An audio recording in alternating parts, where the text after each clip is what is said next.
肉丸也吃上了啊！香港人每喝掉10杯水，有7杯都是来自于广东的这座小透明城市。这个城市它的第一任县长是后来统治了岭南长达81年的南越王赵佗。这座城市啊，它的土特产是恐龙蛋。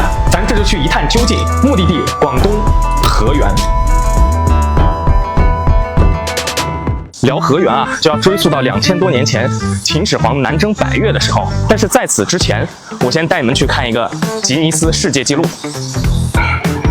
这就是吉尼斯认证的世界上恐龙蛋最多的地方——河源恐龙博物馆。在上个世纪90年代啊，上到99，下到刚会走的河源人都知道，这个地下随便一挖都能挖出来宝。这密密麻麻的，可不是石头，都是恐龙蛋。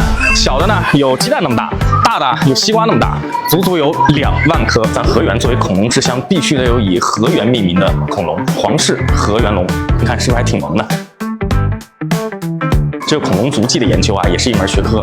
科学家呢，能根据恐龙足迹的化石，推断出来这个恐龙的大小、行走的速度，甚至当时它在做什么。那我现在踩一个脚印，几千万年以后，是不是科学家也能报出来我的身份证号码？怪不得政治化的水手里面唱“都市的水泥路太硬，踩不出足迹”。菊石展咱也看了，那为什么叫菊石呢？你们自己看。别看菊石外面看着像菊花，但是当你抛开菊石化石以后，你会发现里面藏着一个五彩斑斓的大千世界。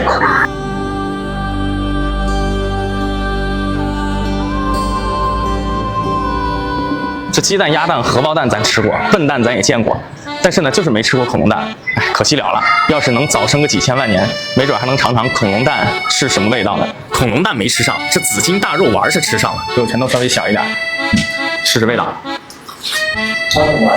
这个肉质是很紧实的那种感觉，里面还有香料的味道。老板又送了2颗牛肉丸，咱们试试牛肉丸的这个味道。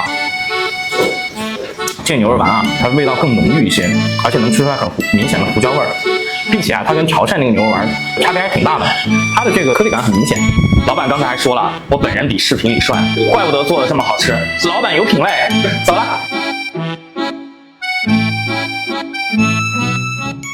要不说秦始皇牛逼，用郡县制完全颠覆了先秦时期地方割据的这种管理模式。中央集权一竿子插到最基层，最基层的行政单位就是县。岭南最早一批建立的龙川县，就是现在河源市的辖区范围。我们去河源博物馆看一看。因为南岭的阻隔啊，先秦时期岭南和中原一直是没有什么文化交流的，一直到秦始皇派了50万汉人军队，还有他的部将任嚣、赵佗啊南征百越，才把岭南正式划入到中原王朝的版图。这仗打完了，得论功行赏啊！赵佗呢就被任命为了龙川县令。要不说赵佗能成事儿呢，他上任第一件事儿就是娶越女为妻，哎，就相当于一个现代人娶了一个部落酋长的女儿回家。这个就是他合集百越的政策。而且啊，赵佗还教土著人农耕技术，在短短的几年，龙川呢就从蛮荒之地变成了南越国的经济特区。因为这是最早在岭南扎根的汉人，所以啊，河源也被称为客家古邑。后来的事儿大家就都知道了。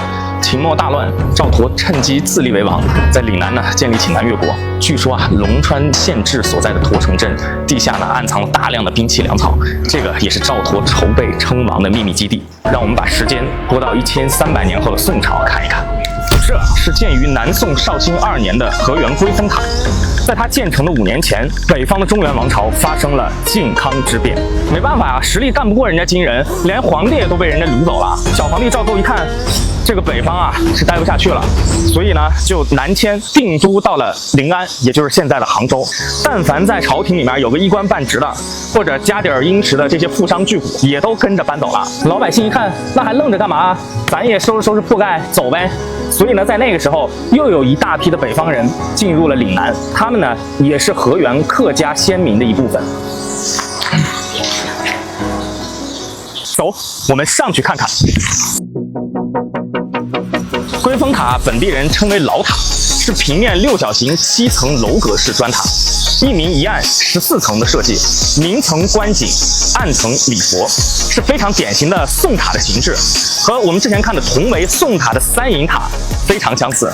天王盖地虎宝塔镇河妖，塔呢，最早就是古印度用来埋高僧尸骨的坟包，叫做苏鲁托。传入中原以后呢，才有了镇河妖的功能。这个龟峰塔就是镇河妖的风水塔。那镇的是哪条河呢？就是我面前的这条东江。咱们广东人主打的就是一个务实，起名字也不搞那些花里胡哨的。珠江的3大支流就按照方位来命名，叫做西江、北江、东江。而东江呢，就是流经河源的最主要的水系。我现在就在东江最大的干流新丰江上的万绿湖。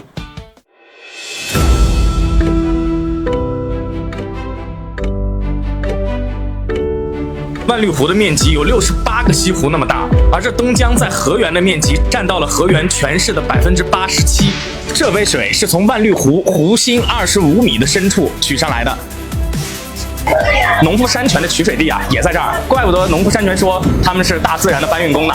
我替你们品鉴过了，味道是一毛一样，但是呢，从湖里打下来的水温度更凉，更加沁人心脾。这万绿湖上碧波荡漾，清澈深邃。要知道，香港75%的淡水，深圳80%的淡水都是来自于这里。怪不得河源被称作广东的水塔呢。这么壮丽的万绿湖其实并不是天然形成的，和浙江的千岛湖一样，都是人工湖。1958年，国家一声号召，10万河源人舍弃了祖辈居住的故土，曾经的村镇、街市、良田都沉入到了湖底。现在湖底还完整保留着12个村庄的遗迹，这不就是广东版的亚特兰蒂斯吗？水源地都来了，那必须要来农夫山泉工厂参观一下。逮到一个摸鱼的牛马在玩手机。河源还有一个之最，亚洲最高的喷泉，咱看看它能有多高。这个喷泉1990年就建成了，喷起来最高能到169米。河源既然是客家古意，那地道的客家菜一定要安排上。先来点鱼汤，试一试客家的盐焗鸡，整一个鸡腿。味道有点像南京的盐水鸭，客家的红烧肉，这么大个，客家鱼饼，酿豆腐。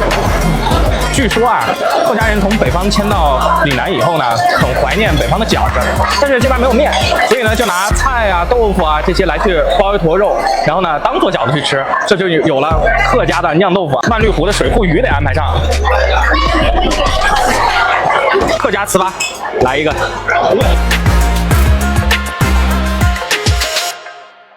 就要回城了，河源的水流过了秦砖汉瓦，淌过了客家人的千年漂泊，最终滋养万物苍生。期待下次与河源的相遇。下课。